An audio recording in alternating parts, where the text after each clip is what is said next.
Onome was 15 when her mother died. She went to live with her uncle, a pastor. He raped her constantly. She has had 8 abortions, all from untrained providers. At some point, I was scared for my life. At some point, I was scared that maybe these practices might damage my womb or something. I was scared that I might die at the process. You don't want to know the amount of hate I had for myself. I, for so long, I hated myself. That happens to her. And when Dorothy Njemenze runs a crisis shelter for women like Onome. She's a well-known activist championing a rather unpopular cause: access to safe abortions for all. Over 6,000 women in Nigeria die annually from abortion complications.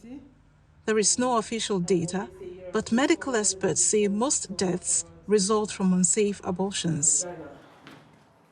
You advocate for access to safe abortions to women and girls in Nigeria, also knowing fully well that a lot of people will not agree with your position. So why do you advocate for that? abortions are needed. In the cases of rape, you don't force people who have been raped, that have been exposed to that trauma, to keep pregnancies arising from rape. We have high levels of suicides, from people who are forced to keep pregnancies from rape. On our watch list now, majority of the people on suicide watch are minors. As part of her activism, she and her staff are producing a social media campaign to help women learn about safe abortions. They aim to reach women without much access to reproductive health. I see children carrying pregnancies to term that have no business, carrying pregnancies, and then we're looking for people to fix them. Nika gave birth as a minor. She wanted an abortion but couldn't access one. The birth caused catastrophic damage to her body.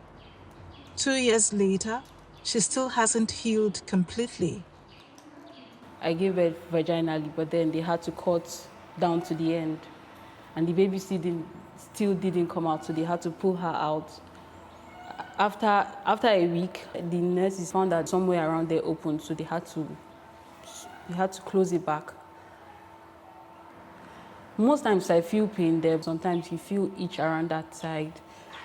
But all these things would have happened if I had that abortion service. I would have written my exam. I feel like somehow my life is still at a pause. The debate in Nigeria continues whether to allow abortions legally. One thing that many agree on is that the laws haven't stopped women from getting abortions. Instead, most end up in the hands of non-professionals, putting their lives at risk.